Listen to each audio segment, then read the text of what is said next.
Ça, non. C'est une autre histoire. Et vous savez qu'ils évoluent dans ce qu'ils appellent G7.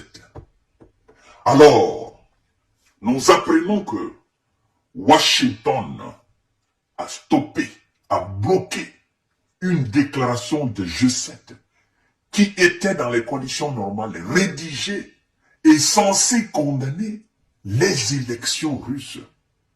Mais pourquoi Washington a fait cela? Ou pourquoi Washington aurait fait cela, chers dames, chers messieurs, chers demoiselles? C'est ce que nous allons voir dans cette histoire, dans cette émission. Et donc, je vous prie de la partager dans tous les groupes possibles. Alors, mesdames et messieurs, longtemps nous avons dit que l'OTAN là, G7 là, ce sont les États-Unis qui mènent la cadence. Ce sont eux, les véritables responsables. Ce sont eux qui décident si quelque chose doit être fait ou pas. Ce sont eux qui décident à la place de tout le monde. Et si vous, autres membres, vous décidez de faire quelque chose, les Luisa peuvent s'opposer et vous êtes obligés d'accepter leur opposition. C'est ce qu'ils viennent de faire preuve encore. Mesdames et messieurs, voici pourquoi vous allez comprendre. Waouh, incroyable. C'est pas possible. Waouh, waouh, waouh, waouh, waouh, waouh. L'administration Biden s'est opposée à un communiqué du G7, rédigé par les Sherpas italiens, qui critiquaient la présidentielle russe pour ne pas permettre à Moscou de s'exprimer sur la prochaine présidentielle aux États-Unis, selon la Repubblica. Repubblica, c'est un journal italien, chers dames, chers messieurs. Washington alors bloqué cela pour ne pas donner un prétexte, selon eux, pour ne pas donner un prétexte à Vladimir Poutine ou à la Russie de s'immiscer ou de se prononcer par rapport aux élections présidentielles américaines de novembre. C'est la peur ou quoi? Mais que vous le fassiez ou pas, ça va changer quoi? Alors, chers dames, chers messieurs, nous allons entrer dans les profondeurs, partager cette vidéo dans tous les groupes possibles. Oui, ça devient intéressant. Un communiqué du G7 critiquait la récente présidentielle russe remportée par Vladimir Poutine a été bloqué par les États-Unis pour ne pas donner à Moscou une raison d'interférer dans la prochaine élection présidentielle aux États-Unis. Relate le journal italien La Repubblica. Les responsables américains auraient expliqué que Poutine reste le président de la Russie, quoi qu'on dise. Hein? Donc, ils se disent qu'on critique la présidentielle russe ou pas, Poutine reste et demeure le président de la Russie, quoi qu'on fasse, quoi qu'on dise. Quoi qu'on critique, il reste et demeure. Et c'est le choix du peuple. Qu'est-ce qu'on peut? On ne peut rien. Donc, pour ne pas alors titiller l'os, laissez-le là-bas.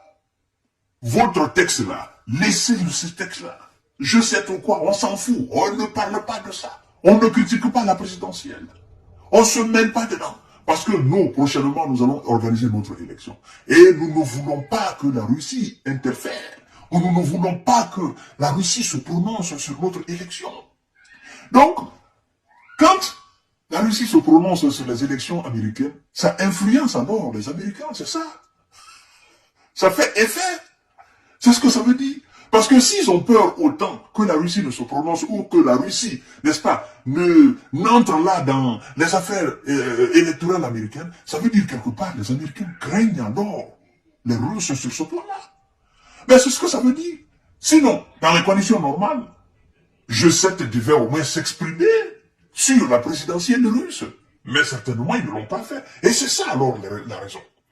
Les responsables américains auraient bloqué, n'est-ce pas, auraient expliqué que Poutine restait le président de la Russie, quoi qu'on dise. L'Italie qui assume la présidence du G7 s'est ainsi faite rembarrer par Washington, selon le journal. Ce raté attesterait aussi des tensions entre le département d'État et le Conseil national de sécurité des Visa mené par Jack Sullivan, qui avait, dans un premier temps, approuvé le texte. Donc, entre le Conseil de sécurité et le département d'État, il y a la tension. Oui, certainement, Conseil de sécurité est d'accord, mais le département d'État ne veut pas. Monsieur Anthony Blinken ne veut pas. Ah oui, le secrétaire d'État ne veut pas. Donc, s'il y a...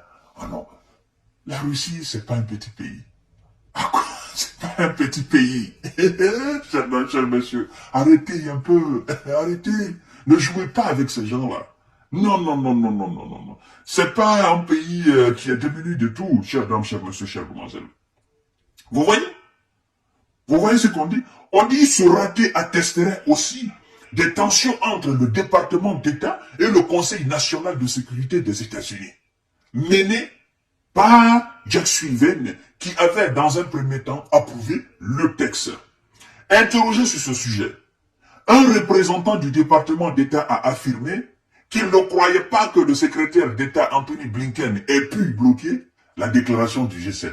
Officiellement, il ne peut pas accepter, il ne peut pas admettre, certainement, même si le département d'État l'avait fait, mais il ne peut pas admettre ça officiellement. Ce serait quand même se créer un autre problème.